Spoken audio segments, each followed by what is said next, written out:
আসসালামু আলাইকুম। কেমন আছেন সবাই? আশা করি সবাই খুব ভালো আছেন। আজকে আমরা রেসপিরেটরি সিস্টেমের দুটো খুব ইম্পর্ট্যান্ট টপিক নিয়ে কথা বলবো। আজকের এই লাইভ ক্লাসে কোনো কুইজ এবং পুরস্কার থাকবে না, এই জন্য বোধহয় আজকের লোকজন একটু কম। তবে আজকে আরেকটা ক্লাস হবে 7টার সময়, 7টা থেকে 7:30টার মধ্যে শুরু হবে আরেকটা ক্লাস, সেখানে অবশ্যই একটা কুইজ থাকবে। আচ্ছা, আমরা দুইটা টপিক পড়াবো আজকে, পূর্ব আলোচনা করব, সেটা হচ্ছে হিমোপটাইসিস এবং টিউবারকুলোসিস। টিউবারকুলোসিস নিয়ে ওভারঅল কথা বলবো, মেইনলি এখানে পালমোনারি টিবি বা পিটিবি নিয়ে কথা বলবো। আর দুটো টপিক খুবই ইম্পর্ট্যান্ট। আমরা জানি মানে বাংলাদেশের কোনো পরীক্ষা হবে কিন্তু সেখানে টিবি নিয়ে কিছু কোশ্চেন হবে না, কিছু জিজ্ঞেস করা হবে না, এটা খুবই অস্বাভাবিক এবং খুবই আনকমন একটা ঘটনা। সো আমাদের টিবি খুব ভালো করে পড়ে যেতে হবে।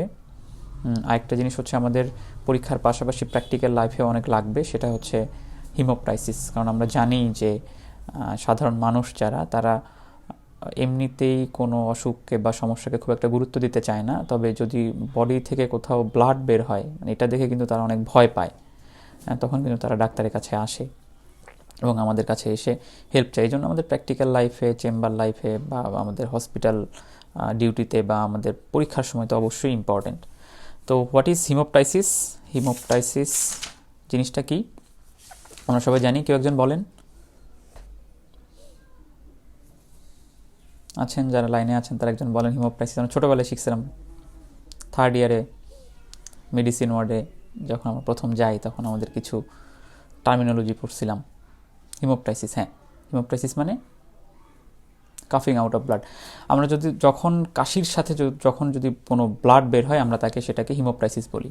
তো আপনাকে এইভাবে কোশ্চেন, ইয়েস, জান্নাতুল তাজরিন বুশরা বলছেন কাফিং আউট অফ ব্লাড, খুব ভালো।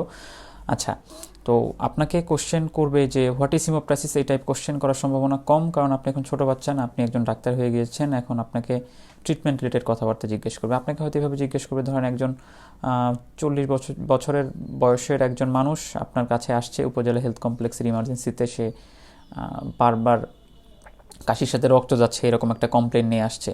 তো আপনি সেটাকে কিভাবে ম্যানেজ করবেন? তো আপনার এখানে খুব টেকনিক্যালি অ্যান্সার দিতে হবে। তো ম্যানেজ করবেন মানে বই পুস্তকের ভাষা অনুযায়ী ম্যানেজ করা মানে ট্রিটমেন্ট হলেও আমাদের দেশের পার্সপেক্টিভে ম্যানেজ করা বলতে আসলে আপনি প্রথমে হিস্ট্রি থেকে শুরু করে কী কী সিমটম, সাইন, ইনভেস্টিগেশন, ট্রিটমেন্ট সব কিছুর মধ্যে পড়ে। আর যখনই ইমার্জেন্সি ডিপার্টমেন্টের কথা আসবে তখনই সেক্ষেত্রে আপনাকে ইমার্জেন্সি কি ম্যানেজ করবেন এটা সবার আগে বলতে হবে, তারপরে অন্য বিষয়গুলোতে যেতে হবে। সেটা শুধু এই সিচুয়েশনের ক্ষেত্রে না, এই সিমটমের ক্ষেত্রে না, যে কোনো সিমটমের ক্ষেত্রেই আপনাকে যখন পরীক্ষায় জিজ্ঞেস করা হবে ইমার্জেন্সি ডিপার্টমেন্ট, তখন সবার আগে আপনাকে ইমার্জেন্সি ম্যানেজমেন্টটা বলতে হবে। যখন একটা পেশেন্ট হিমোপ্টাইসিস নিয়ে আসছে তখন আপনাকে বললো কীভাবে ম্যানেজ করবেন, প্রথমে বলবেন স্যার আমি প্রথমে পেশেন্টটাকে রিসাসিটেট করব। কীভাবে রিসাসিটেট করব? আমি পেশেন্টটাকে প্রথমে অ্যাসেস করব কি আমাদের কাফের সাথে যদি ব্লাড বেশি যায় তাহলে পেশেন্ট শকে যেতে পারে, এই জন্য আমরা প্রথমে অ্যাসেস করবো পেশেন্টটা কি শকে আছে কি না। কীভাবে অ্যাসেস করবো? আমরা পালস দেখব, ব্লাড প্রেশার দেখব এবং ইউরিন আউটপুট দেখার চেষ্টা করব যে পেশেন্টটা কি শকে আছে কি না। তো পেশেন্ট যদি শকে থাকে তাহলে অ্যাজ ইউজুয়াল আমরা হাইপোভলিমিক শকের ম্যানেজমেন্ট দেবো, আর যদি শকে না থাকে তারপরেও আমরা আইভি অ্যাক্সেস দেবো, মানে ক্যানুলা করব। ক্যানুলা করার পরে আমরা যেহেতু তার ব্লাড লস হচ্ছে, আমরা ব্লাড নিয়ে স্যাম্পল নিয়ে তাকে ব্লাড গ্রুপিং এবং আরএস টাইপিং করার জন্য একটা স্যাম্পল পাঠিয়ে দিব। আমরা একটা আইভি ফ্লুইড চালু করব। শোয়েব মোহাম্মদ রিয়াদ ভাই আজকেও আছেন আমাদের সাথে, আমরা খুবই আনন্দিত ভাইয়াকে পেয়ে। আচ্ছা, আমরা কি করছিলাম, আমরা হচ্ছে আইভি চ্যানেল ওপেন করে আমরা আইভি ফ্লুইড চালু করলাম। তারপর যখন ব্লাড গ্রুপ এবং আরএস টাইপিংয়ের রিপোর্ট আসার পর আমরা ক্রস ম্যাচিং করে এক ব্যাগ ব্লাড তাকে দিয়ে দিব।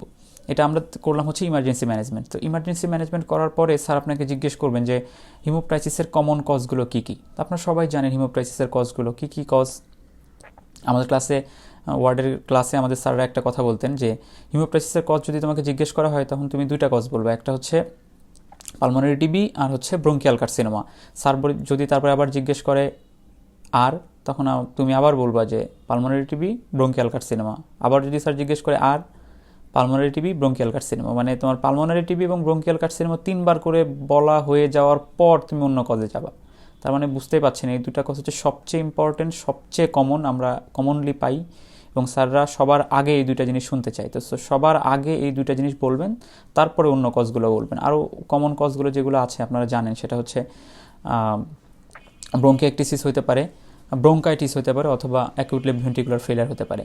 তাহলে আমরা কী কী বলবো কমন কজ অফ হিমোপ্টাইসিসে? প্রথমে বলবো হচ্ছে পালমোনারি টিবি, তারপর বলবো ব্রঙ্কিয়াল কার্সিনোমা, তারপর বলবো ব্রঙ্কিয়াইটিস, তারপরে বলবো ব্রঙ্কাইটিস, তারপর বলবো অ্যাকিউট লেফট ভেন্ট্রিকুলার ফেলিয়ার। আচ্ছা, তখন আপনাকে জিজ্ঞেস করা হবে যে আপনি তো কজগুলো বললেন, এখন পেশেন্টকে ডায়াগনোসিস করার জন্য এবং ম্যানেজ করার জন্য, মানে ট্রিটমেন্ট দেওয়ার জন্য আপনি কী কী করবেন? তখন আপনি বলবেন, স্যার আমি প্রথমে হিস্ট্রি নিব, তারপর তাকে এক্সামিনেশন করব, তারপর কিছু ইনভেস্টিগেশন করব। তো কী কী হিস্ট্রি নেবেন? আপনি হিস্ট্রি নেবেন আপনার কজ অনুযায়ী। আপনি যদি পালমোনারি টিবি খোঁজেন, তাহলে পেশেন্টকে কী জিজ্ঞেস করবেন, কী পাবেন? যদি ব্রঙ্কিয়াল কার্সিনোমা হয়, তাহলে আপনি কী জিজ্ঞেস করবেন, কী পাবেন? এগুলো আমরা মানে কজ ধরে ধরে আগাবো। যদি পেশেন্টের হচ্ছে লো গ্রেড ফিভার থাকে, সাথে ইভিনিং রাইজ অফ টেম্পারেচার, এবং সাথে যদি ওয়েট লস থাকে, এবং সাথে যদি কন্ট্যাক্ট অফ টিবি পেশেন্টের হিস্ট্রি থাকে, তাহলে সেক্ষেত্রে আমরা ধরে নিচ্ছি এখানে পালমোনারি টিবি হওয়ার সম্ভাবনা বেশি। আবার যদি পেশেন্টের স্মোকার হয়, তার ওয়েট লস থাকে এবং যদি ভয়েস চেঞ্জ থাকে, তাহলে আমরা কি মনে করব এটা হচ্ছে বেশিরভাগ ক্ষেত্রে ব্রঙ্কিয়াল কার্সিনোমার দিকে যাচ্ছে। এরপর যদি পেশেন্টের স্মোকার হয় এবং তার যদি ব্রেথলেসনেস থাকে, তার যদি প্রোডাক্টিভ কাফ থাকে, তাহলে আমরা কি মনে করব? মর্নিং হেডেক থাকে, এগুলো যদি থাকে তাহলে আমরা মনে করব এটা ব্রঙ্কাইটিস হতে পারে। আর যদি পেশেন্টের যদি আইএসডির হিস্ট্রি থাকে, মানে কোনো হার্ট ডিজিজের হিস্ট্রি থাকে, তার যদি চেস্ট পেইন থাকে, তার যদি অর্থোপনিয়া থাকে, অর্থোপনিয়া মানে আমরা জানি কি, অর্থোপনিয়া মানে যখন পেশেন্টের শোয়ার পর শ্বাসকষ্ট বাড়ে, এই টাইপ সমস্যাগুলো যদি থাকে, তাহলে আমরা চিন্তা করব এটা অ্যাকিউট লেফট ভেন্ট্রিকুলার ফেলিয়ার হতে পারে। আমরা এই হিস্ট্রিগুলো নিলাম। হিস্ট্রি নেওয়ার পর আমরা অবশ্যই এখন কী করব? আমরা এখন পেশেন্টকে এক্সামিনেশন করব। এক্সামিনেশন করে কী পাবো? যদি পেশেন্টের ব্রঙ্কিয়াল কার্সিনোমা হয়, তাহলে আমরা পেশেন্টের ক্লাবিং পেতে পারি, তাহলে তার সার্ভাইকাল লিম্ফ নোড এনলার্জমেন্ট পেতে পারি। আমরা সার্ভাইকাল লিম্ফ নোড যদি আমরা এক্সামিনেশন করি, তাহলে আমরা লিম্ফেডেনোপ্যাথি পাবো। এবং সার্ভাইকাল লিম্ফেডেনোপ্যাথি যদি থাকে এবং এটা যদি বড় হয়ে যায় এবং সুপিরিয়র ভেনা কাভাকে কম্প্রেস করে, তাহলে আমরা জানি এটাকে সুপিরিয়র ভেনা কাভাল অবস্ট্রাকশনের ফিচারগুলো পাবো। আমরা জানি যে ব্রঙ্কিয়াল কার্সিনোমাতে সুপিরিয়র ভেনা কাভাল অবস্ট্রাকশন একটা common feature. Superior vena caval obstruction হলে কী কী পাওয়া যায়, এটা আপনাকে জিজ্ঞেস করতে পারে। আপনি দুই একটা ফিচার বলতে পারলে হবে। খুবই সহজ একটা ব্যাপার। সুপিরিয়র ভেনা কাভাকে যখন অবস্ট্রাকশন করবে, তার মানে আমরা জানি সুপিরিয়র ভেনা কাভা বডির উপরের অংশ থেকে ব্লাড নিচের দিকে নিয়ে আসে, মানে হার্টে নিয়ে আসে। তো যদি সুপিরিয়র ভেনা কাভা অবস্ট্রাক্ট করা হয়, তাহলে উপরের দিক থেকে এবং আপার লিম্ব থেকে ব্লাডগুলো হার্টে আসবে না। তাহলে এই দিকে যদি ব্লাডগুলো জমে যায়, তাহলে কি হবে? যে ফিচারগুলো নর্মালি আপনার কমন সেন্সে যেগুলো মনে হচ্ছে, ওগুলোই হবে। আমরা হাত থেকে যদি ব্লাড না আসে, কী হবে? হ্যান্ডের আপার লিম্বের আপনার ইডেমা হবে। আবার যদি আপনার মুখ থেকে ব্লাড, এই হেড নেকের উপরে রিজিয়ন থেকে ব্লাড না আসে, তাহলে আপনার প্লেথরিক ফেস হবে, অনেক ফুলে যেতে পারে, আপনার ঘাড় গলা ফুলে যেতে পারে, এই সমস্যাগুলো হবে। তো আপনার এই ফিচারগুলো যদি আমরা পাই, তাহলে বুঝতে পারবো যে সুপিরিয়র ভেনা কাভাল অবস্ট্রাকশন আছে। এবং সুপিরিয়র ভেনা কাভা যদি অবস্ট্রাকশন যদি থাকে, যদি তার সার্ভাইকাল লিম্ফেডেনোপ্যাথি থাকে, তার যদি ক্লাবিং থাকে, তার যদি হর্নার সিনড্রোম থাকে, তাহলে আমরা চিন্তা করবো এটা ব্রঙ্কিয়াল কার্সিনোমা হতে পারে। আর যদি পেশেন্টের এক্সামিনেশন করে আপনি ভেসিকুলার উইথ প্রলংড এক্সপিরেশন পান, কিছু ক্রিপিটেশন পান বা রঙ্কাই পান, তাহলে আপনারা এটা চিন্তা করবেন কি এটা ব্রঙ্কাইটিসের দিকে যেতে পারে। আর যদি পেশেন্টের ফিভার থাকে এবং মানে পুরুলেন্ট স্পুটাম থাকে, যে কাশি দেওয়ার পর খুব গন্ধযুক্ত একটা কফ বের হয়, সাদা পুজের মতো বের হয়, তাহলে আমরা কি চিন্তা করব? এটা ব্রঙ্কাইটিস হতে পারে। ব্রঙ্কাইটিস আর কী পাবো? আমরা ক্রিপিটেশন পাবো। ব্রঙ্কাইটিস আর কী পাবো আমরা? ক্রিপিটেশন, যেটা কি না কাশি দেওয়ার পরে অল্টারেট হয়ে যাবে। তো পেশেন্টের এবার যেহেতু একটা খুব পুরুলেন্ট একটা কন্ডিশন, তো এখানে পেশেন্টের ফিভারও থাকবে। তো আমরা জানলাম কিভাবে আমরা আলাদা করব, কিভাবে কি কি ফিচার থাকলে আমরা ব্রঙ্কিয়াল কার্সিনোমা বুঝবো, কি ফিচার থাকলে আমরা ব্রঙ্কিয়াইটিস বুঝবো, এবং কি ফিচার থাকলে আমরা পালমোনারি টিবি বুঝবো। আচ্ছা, তাহলে বাকি থাকলো কি? তাহলে বাকি থাকলো হচ্ছে অ্যাকিউট লেফট ভেন্ট্রিকুলার ফেলিয়ার। আমরা অ্যাকিউট লেফট ভেন্ট্রিকুলার ফেলিয়ারের মানে ফিচারগুলো আমরা জানি, আমরা যদিও এগুলো আমরা কার্ডিওভাস্কুলার সিস্টেমের মধ্যে আবার পড়বো, তারপরও একবার বলে নিচ্ছি। 3টা ফিচার অবশ্যই আপনাকে বলতে হবে। কি কি কেউ বলতে পারলে বলেন, কমেন্টে লিখতে পারেন।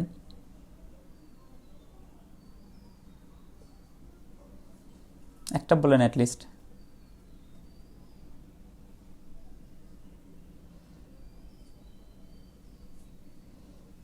আচ্ছা, আপনারা সবাই পারবেন বুঝছি, কিন্তু আপনারা নলেজ আসলে শেয়ার করতে যাচ্ছেন আমার সাথে বা অন্যদের সাথে। এটা হচ্ছে tachycardia, gallop rhythm, bilateral basal crepitation. Left ventricular ফেলিয়ারের ফিচার বললে জান্নাতুল তাজরিন বুশরা বলছেন বেজাল ক্রিপিটেশন। টেন্ডার হেপাটোমেগালি আসলে রাইট ভেন্ট্রিকুলার ফেইলারের ফিচার। লেফট ভেন্ট্রিকুলার ফেইলার হয়ে যদি সেটা রাইট ভেন্ট্রিকুলার ফেইলার হয় তাহলে লিভার থেকে ব্লাড রাইট অ্যাট্রিয়ামে যেতে পারবে না। তো রাইট অ্যাট্রিয়ামে যদি যেতে না পারে লিভার সোয়েলিং হবে, কিন্তু লিভারের ক্যাপসুল যেহেতু আছে এটা স্ট্রেচড হয় না, মানে বড় হয় না। সো ক্যাপসুল বড় হচ্ছে না কিন্তু ভিতরের অর্গান বড় হচ্ছে। যখন এই ক্যাপসুলকে স্ট্রেচ করবে তখন হচ্ছে পেইন হবে এবং চাপ দিলে ব্যথা লাগবে। এটা হচ্ছে টেন্ডার হেপাটোমেগালি। টেন্ডার হেপাটোমেগালি তাহলে কোথায় পাওয়া যাবে? রাইট ভেন্ট্রিকুলার ফেইলারে পাওয়া যাবে, বা রাইট সাইডের হার্ট ফেইলার এটা পাওয়া যাবে। সুমাইয়া বিনতে সিরাজ বলছেন হ্যাঁ গ্যালোপ্রিদম ট্যাকিকার্ডিয়া, ঠিক আছে। Tachycardia, gallop rhythm, bilateral basal crepitation. সুতরাং আমরা এখন হচ্ছে কি পেলাম? আমরা মোটামুটি পেশেন্টটাকে ম্যানেজ করলাম, ইমার্জেন্সি ম্যানেজ করলাম, কি কজ আমরা সাসপেক্ট করতে হবে এটা আমরা জানলাম। এরপর আমরা তার হিস্ট্রি নিলাম, সেখান থেকে একটা আইডিয়া করতে পারলাম যে কী ডিজিজ হতে পারে, এবং তারপর আমরা ইনভেস্টিগেশন করব এখন। তো এক্সামিনেশন করে ফাইন্ডিংস পেয়েছি, এখন হচ্ছে ইনভেস্টিগেশন করবো আমাদের কী ডিজিজ হতে পারে এগুলো টার্গেট করে আমরা ইনভেস্টিগেশন দেবো। কি ইনভেস্টিগেশন দেবো? আমরা প্রথমে তাকে একটা সিবিসি করতে দেবো। সিবিসি করতে আমরা দেখবো যে হিমোগ্লোবিন কমে গেছে কিনা, কারণ ব্লিডিং বেশি হলে তার হিমোগ্লোবিন কমে যেতে পারে। এবং ইএসআরটা দেখবো, যদি ইএসআর বেশি থাকে তাহলে আমরা অনেক বেশি হাই ইএসআর থাকে তাহলে আমরা কি চিন্তা করবো, একটা পালমোনারি টিবি হতে পারে, অথবা ইএসআর বেশি ব্রঙ্কিয়াল কার্সিনোমাতে ইএসআর বেশি হয়। আর কি করব? আমরা একটা চেস্ট এক্সরে করবো। চেস্ট এক্সরেতে আমরা জানি যে টিবিতে কী পাওয়া যায়, আমরা একটু পরে শিখবো, অথবা ব্রঙ্কিয়াল কার্সিনোমাতে কী পাওয়া যায় আমরা একটু পরে শিখবো। ইরেগুলার সানরে অ্যাপিয়ারেন্স যদি পাওয়া যায় তাহলে আমরা মনে করবো এটা ব্রঙ্কিয়াল কার্সিনোমা হতে পারে, হাইরাল লিম্ফোডেনোপ্যাথি থাকতে পারে। আচ্ছা, আর কি টেস্ট করবো? আমরা হচ্ছে যে কাশিটা বের হবে, তার স্পুটাম, যে কাশির সাথে যে স্পুটামটা বের হবে এটা আমরা এক্সামিনেশন করতে দিব। আমরা কিসের জন্য দিব? এটা দেখবো আমরা এএফবি পাওয়া যায় কিনা, অথবা ম্যালিগনেন্ট সেল পাওয়া যায় না। এএফবি মানে অ্যাসিড ফাস্ট ব্যাসিলে আমরা জানি টিউবারকুলোসিস করে যে অর্গানিজম, তো এটা হচ্ছে একটা অ্যাসিড ফাস্ট ব্যাসিলা। এটা যদি পজিটিভ পাওয়া যায় তাহলে বুঝবো এটা টিউবারকুলোসিস, আর যেটা যদি ম্যালিগনেন্ট সেল পাওয়া যায় তাহলে বুঝবো আমরা এটা ব্রঙ্কিয়াল কার্সিনোমা। এই মোটামুটি। আর যদি আর কি করব? আমরা একটা ইসিজি করব। ইসিজি কেন করব? কারণ আমরা যেহেতু অ্যাকিউট লেফট ভেন্ট্রিকুলার ফেইলার চিন্তা করছি, এই জন্য আমরা একটা ইসিজি করব। আর যদি আমরা কোনো লিম্ফ নোড পাই, পালপেবল লিম্ফ নোড পাই, তাহলে আমরা সেই লিম্ফ নোডের এফএনএসি অথবা বায়োপসি করতে পারবো সেখানে, তাহলে আমরা কার্সিনোমা সম্পর্কে একটা মোটামুটি ধারণা পাবো। এখন কি ট্রিটমেন্ট করব? ট্রিটমেন্ট হচ্ছে অ্যাকর্ডিং টু ডায়াগনোসিস। আমরা যে হিস্ট্রি নিলাম, আমরা যে এক্সামিনেশন করলাম, যে ইনভেস্টিগেশন করলাম, এগুলো নিয়ে আমরা মোটামুটি একটা ডায়াগনোসিসে যখন পৌঁছাবো তখন সেই ডায়াগনোসিস অনুযায়ী ট্রিটমেন্ট করবো। সুতরাং আমাদের এই যে ডিজিজগুলো বললাম সবগুলো ডিজিজের আমাদের ট্রিটমেন্ট পারতে হবে, তাই না? হ্যাঁ, ট্রিটমেন্ট আমরা এখন পড়বো না, কারণ এটা রেসপেক্টিভ সাবজেক্টের রেসপেক্টিভ সিস্টেমের আন্ডারে যখন এই ডিজিজগুলো পড়া হবে তো আমরা আস্তে আস্তে সবগুলো ট্রিটমেন্ট জানবো। আচ্ছা, তো এরপরে আমরা এখন শুধু একটা ডিজিজ সম্পর্কে ডিটেইলস জানবো, সেটা হচ্ছে টিউবারকুলোসিস। পালমোনারি টিউবারকুলোসিস মেইনলি আলোচনা করা হবে। হিমোপ্টাসিস থেকে কারো কোনো কোশ্চেন আছে কি? কোশ্চেন থাকলে বলতে পারেন, না হলে আমরা পরের টপিকে চলে যাব।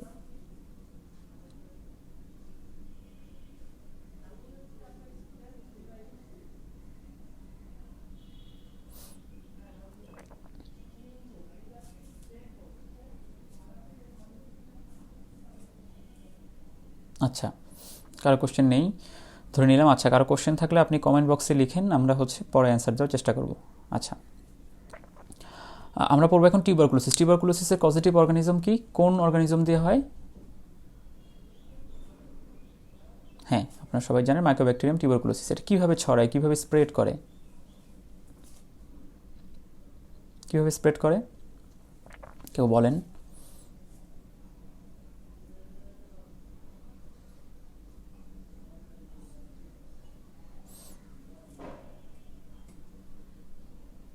আচ্ছা, উত্তর হয়েছে। আচ্ছা, আমি বলি, সেটা হচ্ছে অ্যারোসোলাইজ ড্রপলেট নিউক্লিয়াই। হ্যাঁ, ড্রপলেটের মাধ্যমে। এটা সুন্দরভাবে যদি বলি আমরা তাহলে aerosolize droplet nuclei from infected patient. একটা পেশেন্টের যদি টিউবারকুলোসিস থাকে, সে তার বডি থেকে যখন অ্যারোসোলাইজ ড্রপলেট নিউক্লি বের হয় তখন যেটা আরেকজন মানুষের বডিতে প্রবেশ করে তখন এটার থেকে টিউবারকুলোসিস হয়। ইয়াসমিন আহমেদ বলছেন মাইকোব্যাকটেরিয়াম টিউবারকুলোসিস ইস, হ্যাঁ, ওকে, রাইট। তো সেক্ষেত্রে আমরা এটা ছোটোবেলা থেকে পড়ে আসছি যে একটা মাইকোব্যাকটেরিয়াম টিউবারকুলোসিসের একটা অর্গানিজম যদি আপনার বডিতে প্রবেশ করে তখন কি হয়, কি ঘটনা ঘটে? গন্স ফোকাস, গন্স কমপ্লেক্স, গ্রানুলোমা, মানে খুব হিজিবিজি, প্যাচ লাগার মতো একটা অবস্থা, তাই না? আচ্ছা, আমি একটু বলি আজকে, আশা করি সবার প্যাচ খুলে যাবে আজকে। আপনাদের কারো শুনতে সমস্যা হচ্ছে না তো?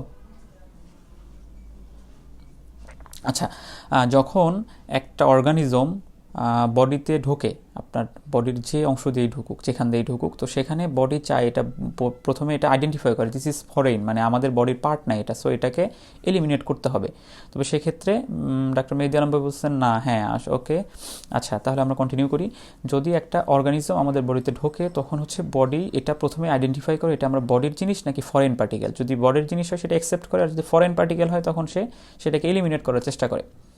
তো মাইকোব্যাকটেরিয়াম টিউবারকুলোসিস একটা খুবই শক্তিশালী একটা অর্গানিজম। তাহলে কি করে, যখন বডিতে যখন ঢোকে, যখন এটা আমরা জানি রেসপিরেটরি ড্রপলেটের মাধ্যমে ঢোকে, আমার নিঃশ্বাসের মাধ্যমে ঢোকে, তখন এটা লাংসে চলে যায়, অ্যালভিওলাসে চলে যায়, তখন এদেরকে ডিস্ট্রয় করার জন্য ম্যাক্রোফেজ এবং লিম্ফোসাইট চলে আসে। তো এরা চেষ্টা করে যে বডির এই এজেন্ট হিসেবে এরা চেষ্টা করে যে এই অর্গানিজমটাকে তারা মেরে ফেলবে। কিন্তু আমরা জানি মাইকোব্যাকটেরিয়াম টিউবারকুলোসিস খুবই স্ট্রং একটা অর্গানিজম, এরা চাইলেই মেরে ফেলতে পারে না। তো এরা কি করে, যখন মেরে ফেলতে না পারে তখন একে ঘিরে ধরে রাখার চেষ্টা করে যে অন্য কোথাও যাইতে না পারে, অন্য জায়গায় কোনো ক্ষতি না করতে পারে। এই জন্য আমরা জানি তখন তারা যখন মেরে ফেলতে পারছে না তখন একই রকম সেল অনেকগুলো এক জায়গায় হয়ে তারা একটা জায়ান্ট সেল তৈরি করে। হ্যাঁ, আমরা এটা পড়ছি প্যাথোলজিতে, হোয়াট ইজ জায়ান্ট সেল। যখন একটা অর্গানিজমকে মারতে যেয়ে তাকে মারতে পারে না তখন একই রকম সেল অনেকগুলো একসাথে হয়ে মাল্টিনিউক্লিয়েটেড যে সেল তৈরি করে এটাকে আমরা জায়ান্ট সেল বলি। তো এখানে ম্যাক্রোফেজে কাজটা করে, সে কি হয়, এপিথেলয়েড সেল এবং ল্যাংহ্যান্স সেল তৈরি করে, কয়েকটা এক জায়গায় হয়ে মাল্টিনিউক্লিয়েটেড সেল তৈরি করে, এর সাথে লিম্ফোসাইট। এইগুলো কি করে, এই মাইকোব্যাকটেরিয়াম টিউবারকুলোসিস যে অর্গানিজমটাকে এক জায়গায় আবদ্ধ করে রাখতে চায়। তো এই ঘটনার নাম হচ্ছে, যে জিনিসটা হয় তাকে আবদ্ধ করে যেখানে রাখে, এটার নাম হচ্ছে টিউবারকুলাস গ্রানুলোমা। ক্লিয়ার? এটা হচ্ছে টিউবারকুলাস গ্রানুলোমা। এবং এই অনেকগুলো গ্রানুলোমাকে একসাথে বলা হয় গন্স ফোকাস। আচ্ছা, যখন এখান থেকে অর্গানিজম স্প্রেড হয়ে লিম্ফ নোডে যায়, মানে হাইলার লিম্ফ নোডে যায়, তখন সেম ঘটনা ঘটে। এখানে অর্গানিজম যায়, সেখানে লিম্ফোসাইট আসে, ম্যাক্রোফেজ আসে, তাকে মারতে পারে না, তাকে অনেকগুলো ম্যাক্রোফেজ এসে এক জায়গা হয়ে মাল্টিনিউক্লিয়েটেড জায়ান্ট সেল তৈরি করে তারা এপিথেলয়েড এবং ল্যাংহ্যান্স সেল হয়, এবং লিম্ফোসাইটের সাথে মিলে তারা হচ্ছে তাকে ধরে রাখার চেষ্টা করে। এই জায়গাও তাহলে কি হলো, সেম লেভেলের সেম রকম চেঞ্জ হইলো। এই যে গন্স ফোকাস হইলো এবং লিম্ফ নোডে যে চেঞ্জগুলো হইলো, দুটাকে একসাথে বলা হচ্ছে গন্স কমপ্লেক্স। যাকে একসাথে কি বলা হচ্ছে, গন্স কমপ্লেক্স। তাহলে কি দাঁড়ালো ব্যাপারটা, প্রথমে অর্গানিজম বডিতে ঢুকলো, মানে লাংসে গেল, লাংসের অ্যালভিওলাসে গেল, সেখানে তাকে ডিস্ট্রয় করার জন্য ম্যাক্রোফেজ এবং লিম্ফোসাইট আসলো। তো তাকে যেহেতু ডিস্ট্রয় করতে পারতেছে না, তখন হচ্ছে তাকে আবদ্ধ করে রাখার জন্য অনেকগুলো ম্যাক্রোফেজ একসাথে হয়ে মাল্টিনিউক্লিয়েটেড জায়ান্ট সেল তৈরি করলো। তারা কি হলো, এপিথেলিয়েড সেল এবং ল্যাংহ্যান্স সেল এবং সাথে লিম্ফোসাইট মিলে তাকে কী করলো, একটা টিউবারকুলাস গ্রানুলোমা তৈরি করলো। এই অনেকগুলো গ্রানুলোমা যখন একসাথে থাকে তখন এটাকে বলে গন্স ফোকাস। এবং এখান থেকে অর্গানিজম যখন স্প্রেড হয়ে লিম্ফ নোডে যায় এবং সেম টাইপ চেঞ্জ হয়, তখন এই দুটাকে একসাথে বলে গন্স কমপ্লেক্স। এবং এই যে এখানে এই দুইটা জায়গাতেই এখানে কিন্তু অর্গানিজমগুলোকে আবদ্ধ করে রাখা হয়েছে। তো এখানে একটা ফাইব্রাস ক্যাপসুল দিয়ে তাকে আবদ্ধ করে রাখা হয়, তো এখান থেকে যেন সে ছড়াইতে না পারে। এটা হচ্ছে নর্মালি হয়। তবে এদেরকে আবদ্ধ করার আগেই সে তো অন্য জায়গায় ছড়াই যে ডিজিজ করতে পারে, অথবা কোনো কারণে এই বডির যখন ডিফেন্স মেকানিজম কমে যায় বা কোনো কারণে তার ভাইরুলেন্স বেড়ে যায় অর্গানিজমের, তখন এটা ডিস্ট্রয় করে সে বাইরে চলে যেতে পারে। তাহলে কি হতে পারে, সে এখানে আজীবন এভাবে আবদ্ধ থাকতে পারে, অথবা এখানে আবদ্ধ হওয়ার আগেই সে অনেক ডিজিজ করা শুরু করতে পারে, অথবা আবদ্ধ হওয়ার পরেও সে রিঅ্যাক্টিভেটেড অন্য জায়গায় যেতে পারে। আচ্ছা, তাহলে একজন পেশেন্ট কীভাবে টিউবারকুলোসিস দ্বারা আক্রান্ত হতে পারে। যখন একটা অর্গানিজম একটা মানুষের বডিতে মানে ফার্স্ট টাইম অর্গানিজম যখন ঢুকবে, এটাকে বলবে primary TB, primary pulmonary TB যখন আমরা এটাকে বলবো। যখন এটা মানে আপনার বডিতে অর্গানিজম মানে এন্ট্রি নিচ্ছে, কিন্তু কোনো ডিজিজ করুক না করুক, এটা প্রাইমারি টিবি। তবে ধরেন আপনার বডিতে অর্গানিজম ঢোকার পরে এটা হচ্ছে ওই গন্স ফোকাস, গন্স কমপ্লেক্স হয়ে তারা ওখানে আবদ্ধ অবস্থায় আছে, তো এটা আপনি প্রাইমারি টিবি আক্রান্ত আপনি ব্যক্তি। তো এরপরে যদি অর্গানিজমটা ওখান থেকে রিঅ্যাক্টিভেট হয়ে ডিজিজ করে, অথবা বাইরে থেকে অন্য জায়গা থেকে আবার আরেকটা টিবির জীবাণু এসে আপনাকে ডিজিজ করে, এটাকে বলবো পোস্ট প্রাইমারি টিবি। আর যদি এখান থেকে ছড়ায় বিভিন্ন জায়গায় চলে যায়, এটাকে বলবো মিলিয়ারি টিবি। তাহলে টিবি হচ্ছে তিন রকম হইতে পারে। একটা হচ্ছে কি, একটা যখন আপনার লাইফে for the first time organism আপনার বডিতে ঢুকলো, এটা হচ্ছে প্রাইমারি টিবি, এবং এই টিবি এখান থেকে ছড়িয়ে অন্য জায়গায় চলে গেল, অথবা নতুন টিবির জীবাণু এসে আপনাকে অ্যাটাক করলো, তখন এটাকে বলবো পোস্ট প্রাইমারি টিবি। এবং যদি এখান থেকে ছড়িয়ে বিভিন্ন জায়গায় চলে যায়, এটাকে আমরা বলবো মিলিয়ারি টিবি। আশা করি বুঝতে পেরেছেন, না বুঝতে পারলে অবশ্যই কমেন্টে জানাবেন। আচ্ছা, এখন আমরা শিখব হচ্ছে টিবি কোথায় কোথায় হয়। আমরা তো জানি সবাই, আমরা আলোচনা করছি পালমোনারি টিবি মানে লাংসে হয়, এটা তো অবশ্যই পালমোনারি টিবি। এবং পালমোনারি টিবির বাইরে আর কোথায় কোথায় টিবি হয়?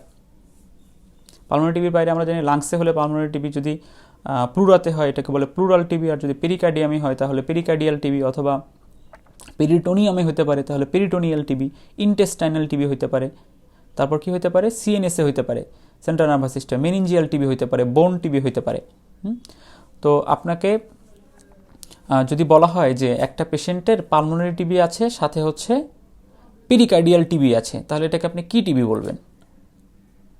আইডিয়া আছে কি টিবি বলবো এটাকে? খুব সহজ, আপনারা পারবেন, একটু চিন্তা করেন, পারবেন।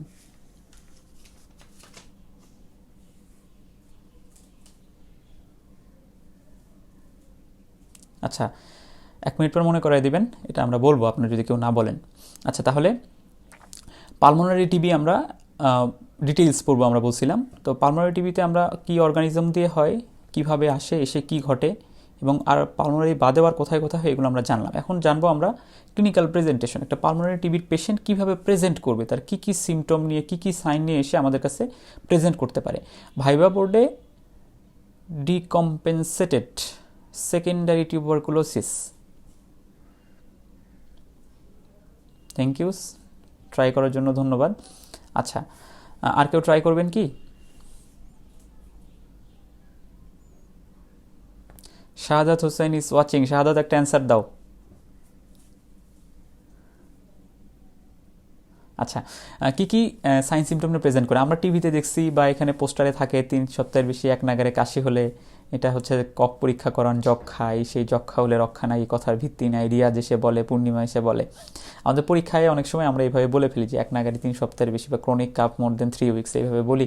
কিন্তু যদি একজন মেডিসিনের স্যার থাকে তাহলে কিন্তু এটা তিনি খুবই অপছন্দ করবেন। মানে আপনি সাধারণ মানুষের মতো কথা বলবেন, এটা স্যাররা চান না। আপনি একজন ফিজিশিয়ানের মতো কথা বলবেন।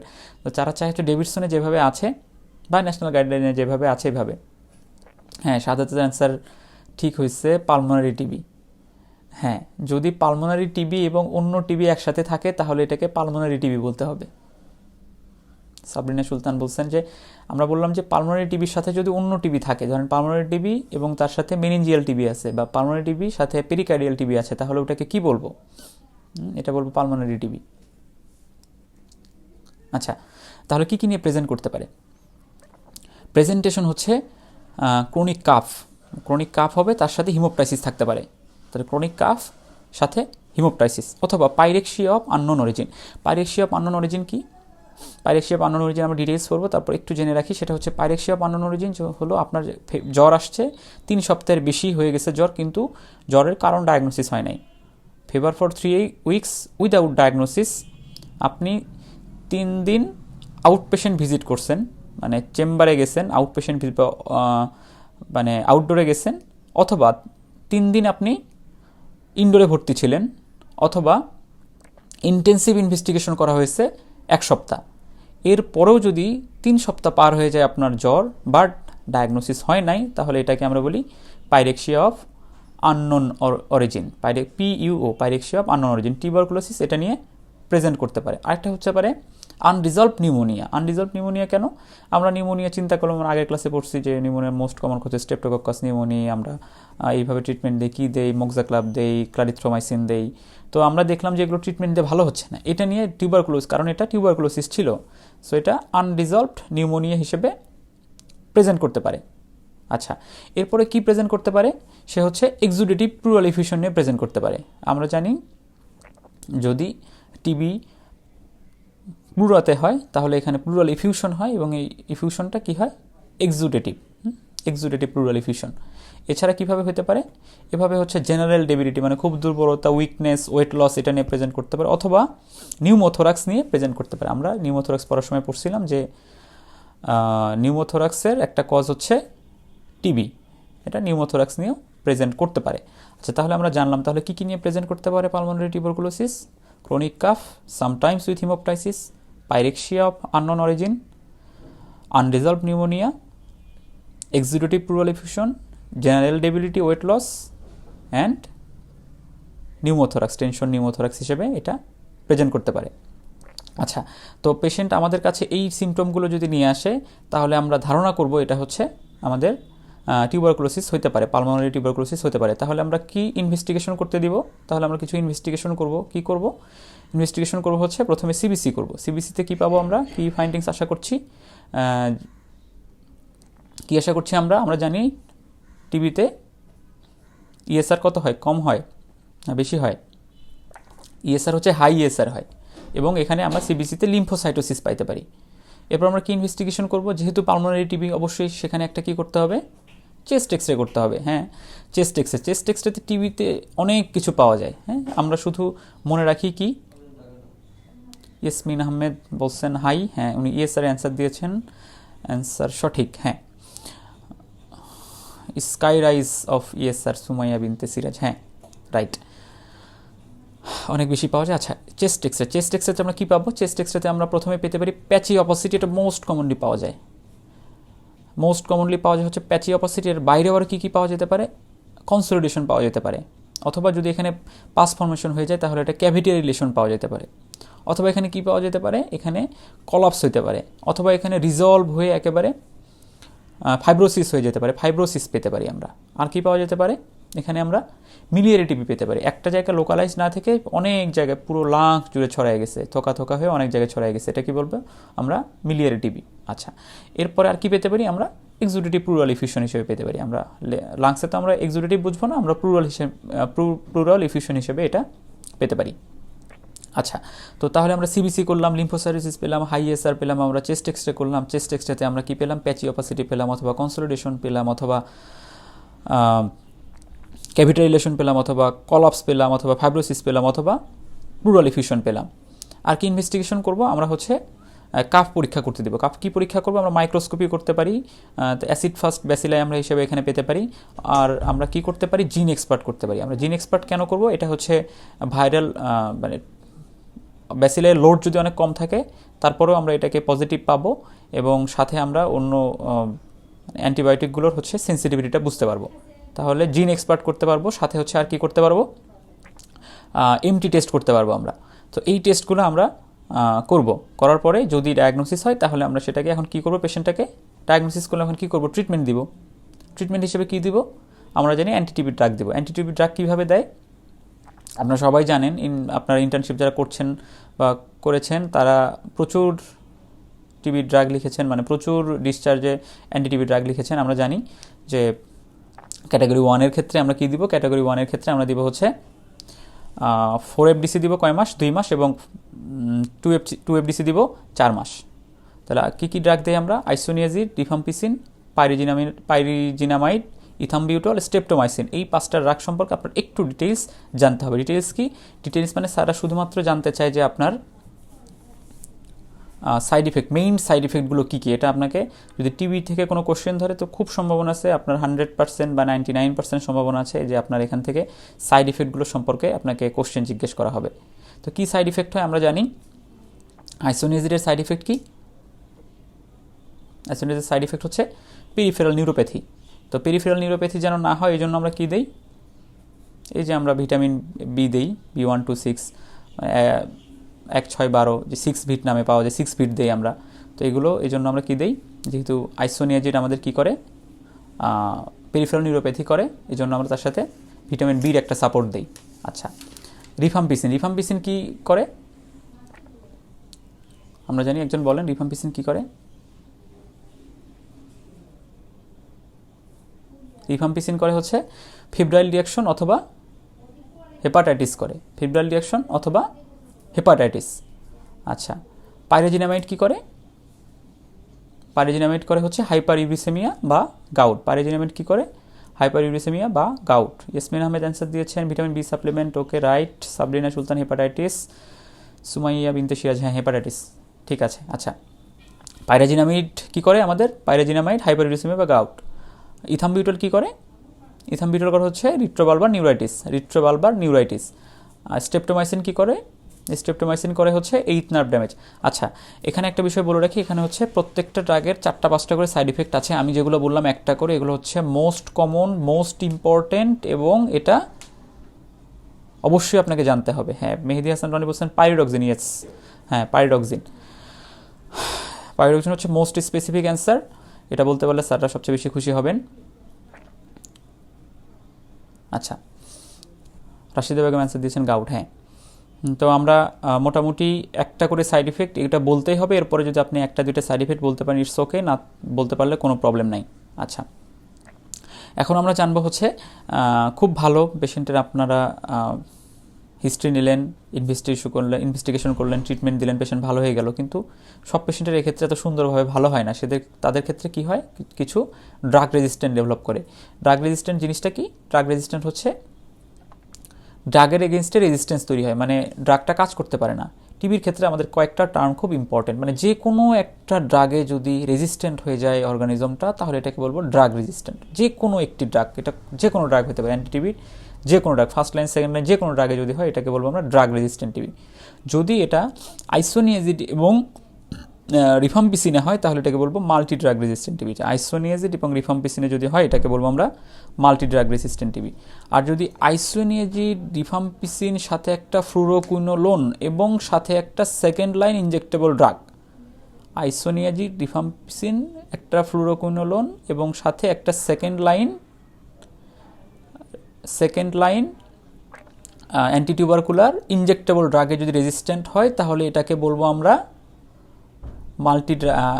Extended drug resistant TB. তাহলে মাল্টি ড্রাগ রেজিস্ট্যান্ট টিবি কি? আইসোনিয়াজিড এবং রিফাম্পিসিন, এবং এক্সটেন্ডেড ড্রাগ রেজিস্ট্যান্ট টিবি হচ্ছে isoniazid, rifampicin, any of fluoroquinolone and any second line injectable anti-TB drug.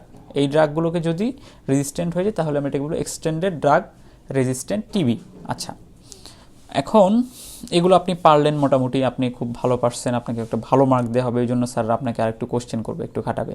Key question করবে? কিছু প্রবলেম বেসড কোশ্চেন দিতে পারে। এখন পেশেন্ট এসে বললো যে ধরেন আপনি পেশেন্টকে অ্যান্টিটিবি ড্রাগ দিচ্ছেন, সে খুব ভালো, 7 দিন পরে সে আসছে যে তার তো মানে ফিজিক্যালি সে ভালো, কিন্তু তার একটা সমস্যা হচ্ছে। কি সমস্যা হচ্ছে? সে বলছে হচ্ছে আমার ইউরিন তো হচ্ছে মানে কমলা কালারের হয়ে যাচ্ছে, তো তো আমি কি করব, আমি তো ভয় পেলাম, এই জন্য আমি আপনার কাছে আসলাম। তো এখানে আসলে কি হয়েছে, আসলে প্রবলেমটা কি? তখন আপনি বলবেন এটা হচ্ছে খুবই নর্মাল, এটা হচ্ছে রিফাম্পিসিনের জন্য হয়, অরেঞ্জ কালার ইউরিন হয়, টিয়ার, স্যালাইভা সবই অরেঞ্জ কালার হতে পারে, এটা নর্মাল। পেশেন্টকে কাউন্সিলিং করবো, কোনো সমস্যা নেই, আপনি নর্মালভাবে ড্রাগ খেয়ে যান, কোনো সমস্যা নেই। এভাবে আমরা পেশেন্টকে কাউন্সিলিং করব। তখন স্যার হয়তো আপনাকে জিজ্ঞেস করবে, আচ্ছা একটা পেশেন্ট আসলো, সে বললো যে আমার ইউরিন তো হলুদ হচ্ছে, তখন আপনি কি বলবেন? আচ্ছা, আপনাদের এখানে ভালো করে একটা জিনিস মনে রাখেন, সেটা হচ্ছে এই রিফাম্পিসিনের জন্য ইউরিন, স্যালাইভা, টিয়ার সব কিছু অরেঞ্জ কালার হতে পারে, নট ইয়েলো। অরেঞ্জ কালার হতে পারে, নট ইয়েলো। যদি ইয়েলো হয়, এটা কিন্তু আপনাদের মানে হলুদ কালার হয়, মানে জন্ডিসের মতো হয়, তাহলে কিন্তু এটা আপনাদের খুব সিরিয়াসলি নিতে হবে। আচ্ছা, পেশেন্ট যখন আসবে তখন এই হলুদ কালার ইউরিন নিয়ে তখন আপনাকে কি চিন্তা করতে হবে? এটা হচ্ছে দুটো জিনিস হতে পারে, একটা হলো ড্রাগ ইনডিউসড হেপাটাইটিস, অথবা যে কোনো ভাইরাল হেপাটাইটিস হতে পারে। একজন পেশেন্ট অ্যান্টিটিউবারকুলার ড্রাগ খাচ্ছে, তো তার ড্রাগ ইনডিউসড হেপাটাইটিস হওয়ার সম্ভাবনা আছে, তার মানে এই না তার হচ্ছে ভাইরাল হেপাটাইটিস হবে না বা অন্য কোনো কারণে হেপাটাইটিস হবে না, এমন তো না, তাই না?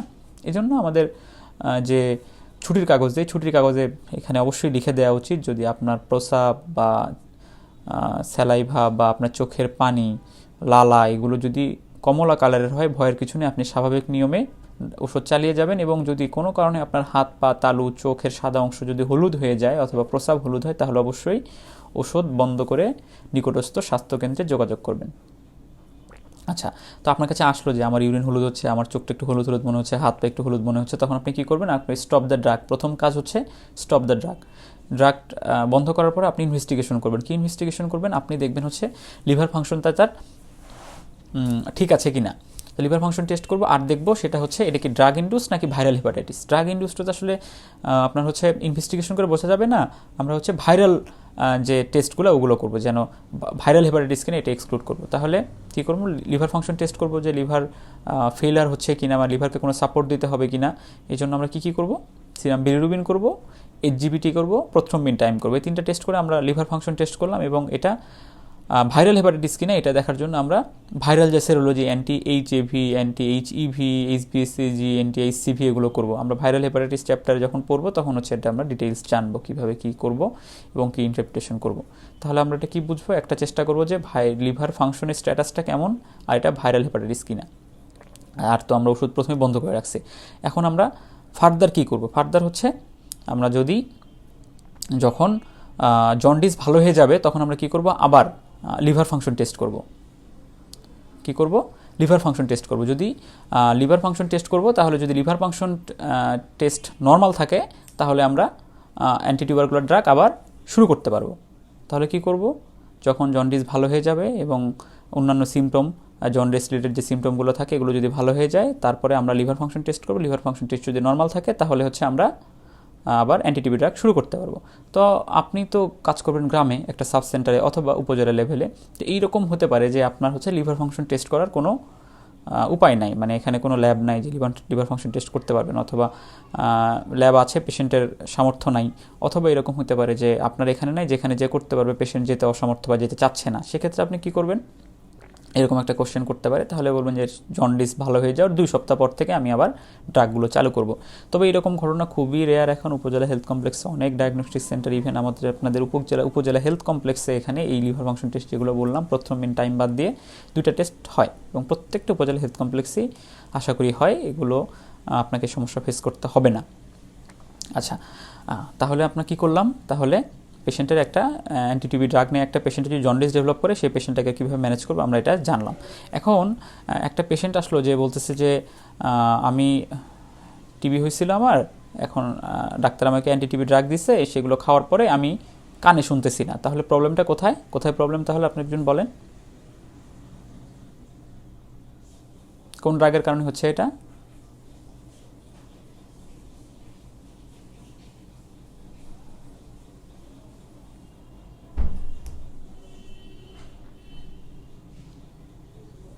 লিখতেছেন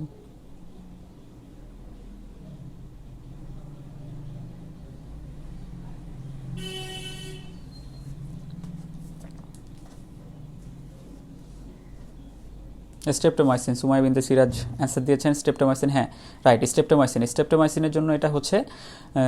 সো আমরা কী করবো, স্ট্রেপ্টোমাইসিন স্টপ করে দিব এবং স্ট্রেপ্টোমাইসিন আর কখনো ইউজ করবো না। আমরা অল্টারনেটিভ যেভাবে ট্রিটমেন্ট করতে হয় এভাবে করবো। তখন স্যার আপনাকে কখনোই জিজ্ঞেস করবে না যে স্ট্রেপ্টোমাইসিন বাদ দিয়ে আপনি কীভাবে ট্রিটমেন্ট করবেন, কারণ এটা হচ্ছে আপনাকে এফসিপিএসের কোশ্চেন, আপনাকে এফসিপিএসের পরীক্ষার সময় এটা ধরবে, তাছাড়া এটা লাগবে না। আচ্ছা, এরপরে যদি বলে আমি ডিমনেস অফ ভিশন, মানে আমি চোখে দেখছি না, ওষুধ খাওয়ার পর থেকে আমি চোখে দেখছি না, তাহলে কি হতে পারে, এটা কোন রাগের জন্য হচ্ছে? এটা হচ্ছে ইথামবিউটলের জন্য। হ্যাঁ, আমরা জানি ইথামবিউটলের সাইড ইফেক্ট হচ্ছে রিট্রোভালভার নিউরাইটিস। তো আমরা কি করব, কি ট্রিটমেন্ট দেবো, আমরা ইথামবিউটল বাদে তার ট্রিটমেন্টটা দিব। ইথামবিউটল স্টপ করব এবং এটা কখনোই আর ইউজ করা যাবে না। আচ্ছা, ইথামবিউটল আকাশ অ্যান্সার দিয়েছে। ইথামবিউটল আকাশ, ভেরি গুড, সবাই অ্যান্সার দিচ্ছেন। ভাই ক্যাটাগরি 2 লিভোফ্লক্সিসিন সম্পর্কে একটু বলবেন, হাসিবুর রহমান। ক্যাটাগরি 2 লিভোফ্লক্সিসিন নতুন অ্যাড হয়েছে, এটা সম্পর্কে বলা যাবে, কিন্তু আমার মনে হয় যে এটা আসলে ইম্পর্টেন্ট না। তারপরে আমি আপনাদেরকে একবার মোটামুটি আইডিয়া দিব।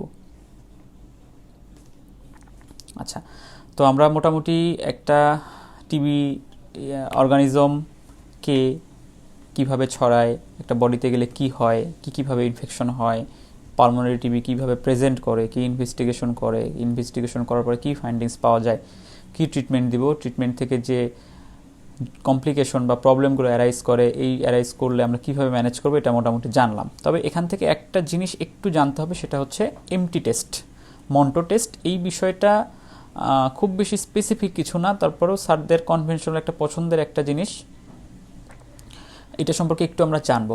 মন্টো টেস্ট হচ্ছে এমটি টেস্ট, মোস্ট কমনলি এই নামে সবাই চিনে। এটা হলো ইন্ট্রাডার্মাল একটা পিউরিফাইড প্রোটিন ডেরিভেটিভ এখানে দেওয়া হয় একটা আর্মে। সো এখানে দেওয়ার পরে এখানে 3 দিন পরে দেখা হয় যে এখানে ইনডিউরেশন কতটুকু হয়েছে, মানে কতটুকু ফুলে গেছে, লাল হয়ে গেছে। এটা যদি 10-এর বেশি হয়, 10 মিলিমিটারের বেশি হয়, তখন এটাকে পজিটিভ বলে, যে 10-এর কম হলে এটাকে নেগেটিভ বলে। যদিও ডেভিডসনে 5 বলা আছে, আমাদের দেশে এটা কেন জানি সব জায়গায় 10 লেখা আর কি। তো কখন এটা পজিটিভ হয় কখন নেগেটিভ, ফলস পজিটিভ হতে পারে, পজিটিভ হয় হচ্ছে তো টিউবারকুলোসিসে হলে এখানে পজিটিভ হবে, কিন্তু এখানে এটা হচ্ছে সমস্যা হলো ফলস পজিটিভ এবং ফলস নেগেটিভ রেজাল্ট খুব বেশি। ফলস পজিটিভ রেজাল্ট কি? ফলস পজিটিভ মানে হচ্ছে রেজাল্ট পজিটিভ আসছে কিন্তু অ্যাকচুয়ালি ডিজিজটা নাই, মানে রেজাল্টটা হচ্ছে ফলস, এটা হচ্ছে ফলস পজিটিভ। কী কী কারণে হতে পারে? ফলস পজিটিভ হচ্ছে যদি টিউবারকুলোসিস বাদে অন্য কোনো মাইক্রোব্যাকটেরিয়াম দিয়ে ইনফেকশন হয়, অথবা আপনি বিসিজি ভ্যাকসিনেশন দিয়ে থাকেন, তাহলে আপনার ফলস পজিটিভ রেজাল্ট আসতে পারে। ফলস পজিটিভ মানে রেজাল্ট পজিটিভ আসছে, কেন ফলস নাম হলো? অ্যাকচুয়ালি সে পজিটিভ না, টিবির জন্য সে পজিটিভ না, এই জন্য নাম হচ্ছে ফলস পজিটিভ। কী কী কারণে হতে পারে? বিসিজি ভ্যাকসিন যদি আপনি দিয়ে থাকেন, অথবা মাইক্রোব্যাকটেরিয়াম টিউবারকুলোসিস বাদে অন্য মাইক্রোব্যাকটেরিয়াম দিয়ে যদি আপনি কখনো ইনফেক্টেড হয়ে থাকেন। একটা কজ কী কী আছে? ফলস নেগেটিভের কী কী কজ আছে? সেটা হচ্ছে ফলস নেগেটিভ মানে হচ্ছে আপনার রেজাল্ট নেগেটিভ আসছে, but this is not actually negative, রেজাল্টটা হচ্ছে ফলস। তাহলে ফলস নেগেটিভ মানে আপনার টিবি আছে কিন্তু এমটি টেস্ট নেগেটিভ আসছে। আচ্ছা, এমটি টেস্ট নেগেটিভ কী কী কারণে আসতে পারে? আমরা জানি এটা একটা ইমিউনোলজিক্যাল রিয়াকশন। আপনার ইমিউনিটি যদি কোনো কারণে খুব বেশি সাপ্রেসড থাকে তাহলে আপনার ফলস নেগেটিভ রেজাল্ট আসবে। ফলস নেগেটিভ রেজাল্ট কী কারণে আসবে? Immunosuppression due to any cause, কী হতে পারে? মিলিয়ারি টিবি হতে পারে, অথবা এইচআইভি হতে পারে, অথবা ডায়াবেটিস মেলাইটিস হতে পারে। এই কারণে আপনার যদি ইমিউনিটি অনেক বেশি সাপ্রেস থাকে তাহলে এখান থেকে যে পিউরিফাইড প্রোটিন ডেরিভেটিভ দেওয়া হয়েছে এর জন্য ইমিউনোলজিক্যাল কোনো রিয়াকশন এখানে হবে না, এখানে ইনডিউরেশন হবে না। কিন্তু যদিও আপনার বডিতে অলরেডি টিবি আছে তখন এটাকে আমরা কি বলছি? False negative. আচ্ছা, একজন বলছিলেন যে হচ্ছে লিভোফ্লক্সাসিন। লিভোফ্লক্সাসিনের ব্যাপার হচ্ছে টিবির গাইডলাইন হচ্ছে কিছুদিন আগে মানে গত বছর হচ্ছে একটু আপডেট করা হয়েছে। আগে ক্যাটাগরি 1, 2 এরকম ছিল, এখন হচ্ছে দুইটা ক্যাটাগরি, অ্যাকচুয়ালি ক্যাটাগরি 1 একটা হচ্ছে রিট্রিটমেন্ট। আমরা এতক্ষণ যেটা বললাম 2 মাসের 4 এফডিসি, 4 মাসের 2 এফডিসি, এটা হচ্ছে ক্যাটাগরি 1-এর ট্রিটমেন্টের। ক্যাটাগরি 1-এর বাইরে যেগুলো আছে সেগুলো সবগুলো হচ্ছে রিট্রিটমেন্ট। রিট্রিটমেন্টের হচ্ছে অনেকগুলো ভাগ আছে। রিট্রিটমেন্টের ভাগ হচ্ছে sputum smear positive pulmonary TB হতে পারে যদি তার আগের 1 মাসের ট্রিটমেন্ট হিস্ট্রি থাকে, অথবা 1 মাস অথবা তার বেশি ট্রিটমেন্ট হওয়ার পরও তার হচ্ছে স্মিয়ার পজিটিভ, এটা হতে পারে, অথবা রিল্যাপস কেস হতে পারে, অথবা ট্রিটমেন্ট ফেলার। ক্যাটাগরি 1 দেওয়া হয়েছে কিন্তু তার ট্রিটমেন্ট ফেল করছে, তাহলে কি হলো? ট্রিটমেন্ট ফেলার অফ ক্যাটাগরি 1। অথবা ট্রিটমেন্ট একবার দেওয়া হয়েছিল কিন্তু ফলো আপ দেওয়া হয় নাই, তাকে ফলো আপ দেওয়া হয়নি, তার কী হয়েছিল আমরা জানি না, কিন্তু পরবর্তীতে তার আবার টিবি হয়েছে। এখানে আমরা রিট্রিটমেন্ট শিডিউলটা আমরা ইউজ করব। কি করব? রিফাম্পিসিন সেন্সিটিভ আমরা জিন এক্সপার্ট করব, জিন এক্সপার্ট করে দেখব এটা কি রিফাম্পিসিন সেন্সিটিভ অথবা রিফাম্পিসিন সেন্সিটিভ না। যদি পালমোনারি নেগেটিভ হয়, মানে স্মিয়ার নেগেটিভ হয়, তাহলে হচ্ছে 4 এফডিসি আমরা 6 মান্থ দিব, এখানে কোনো লিভোফ্লক্সাসিন দিব না। তাহলে কি হলো? আমরা জিন এক্সপার্ট করলাম, দেখলাম রিফাম্পিসিন সেন্সিটিভ এবং স্মিয়ার নেগেটিভ, তাহলে এটা কি করব? 4 এফডিসি সেখানে 6 মাস পাবে। আগে কি পেত? সে 2 এফডিসি পাইতে হচ্ছে, প্রথমে 4 এফডিসি 2 মাস পেত, তারপরে 2 এফডিসি 4 মাস পেত, কিন্তু এখানে 6 মাস ধরেই সে কি পাবে? 4 এফডিসি পাবে। যদি পালমোনারি পজিটিভ টিবি হয় অথবা extra pulmonary TB, pulmonary positive বা এটা স্মিয়ার পজিটিভ টিবি অথবা এক্সট্রা পালমোনারি টিবি হয়, তাহলে সে 6 মাস ধরে 4 এফডিসি প্লাস লিভোফ্লক্সাসিন পাবে। কি পাবে? 4 এফডিসি প্লাস লিভোফ্লক্সাসিন। তাহলে কি বললাম আমরা? রিট্রিটমেন্টের ক্ষেত্রে যদি রিফাম্পিসিন সেন্সিটিভ হয় এবং তখন আমরা রিট্রিটমেন্ট, সুতরাং আমরা কি করব? জিন এক্সপার্ট করব। জিন এক্সপার্টে দেখব rifampicin sensitive or not sensitive. আচ্ছা, তারপর আমরা কি করব? এটা দেখব হচ্ছে স্মিয়ার পজিটিভ না স্মিয়ার নেগেটিভ। যদি স্মিয়ার নেগেটিভ হয় তাহলে আমরা শুধুমাত্র 4 এফডিসি 6 মাস পাবে সে। আর যদি স্মিয়ার পজিটিভ হয় তাহলে 4 এফডিসি সাথে লিভোফ্লক্সাসিন অ্যাড হয়ে 6 মাস পাবে। এটাই হচ্ছে আপনার লিভোফ্লক্সাসিনের ইউজ।